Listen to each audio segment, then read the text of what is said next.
And we're going to continue our coverage of the war in Ukraine now. Russia and China are going to conduct military drills in partnership with South Africa. Now, this joint exercise is going to last, we understand, around 10 days. However, the South African government says the country is not abandoning its neutral position on the conflict. Well, joining me to discuss this, our security and defence analyst, Professor Michael Clark. So how does this work? South Africa taking part in military drills with China and Russia, yet it's remaining neutral. Eyebrows will be raised, for sure. Yes, and they've really chosen the right time to do it.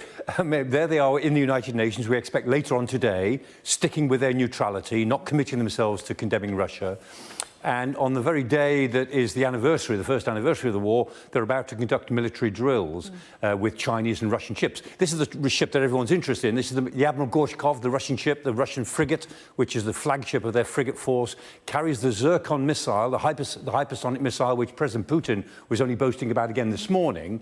The Russians say they won't fire the Zircon missile in these tests, but we'll see about that. Interestingly, though, they're not just meeting up at sea. This is the Gorshkov in Richards Bay yesterday. So it went alongside, and when ships go alongside, they put their flags out, the big Z on the tower, and it's a diplomatic thing. Officials go on board and pay their respects. So, you know, this has all the diplomacy. This is the Ukraine war from Russia's point of view. It's performing a diplomatic mission. So it's raised some eyebrows in South Africa as to why, with our neutral position, are we hosting or are we joining in on this exactly on the anniversary when everyone's thinking about the war. It's a very assertive statement of non-alignment. Yeah, creating a very tangled diplomatic web there. We'll keep an eye on that.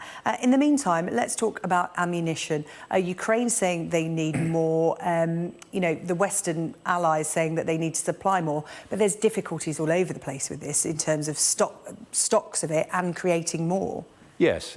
I mean, the ammunition they really need is artillery shells. Both sides are getting through prodigious amounts of artillery.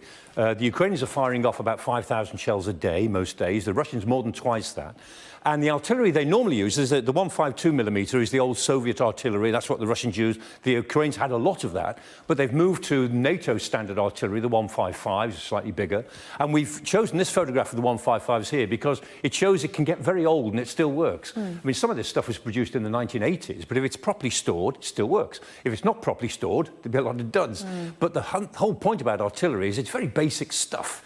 And you need lots of it. Millions and millions of shells are stored around the world. The Ukrainians need them, but they also need more accurate artillery, and these can be made more accurate. There's an Excalibur version of it, which has got a guidance system, is more accurate. What the Ukrainians are really asking for is JTACMS, which is a Joint Tactical Missile.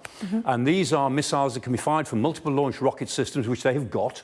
But it's the range of these things, accuracy and range. They've got 300 kilometres range, they're very accurate. If they really want to get at the Russia's logistics, as they were doing before Christmas, Russia's pulled all their logistics back, so now the Ukrainians need another missile to get to those systems that are further behind the front line. This is what they want. President Zelensky has mentioned it specifically. They need this as much as they need F-16s, and they're hoping for it.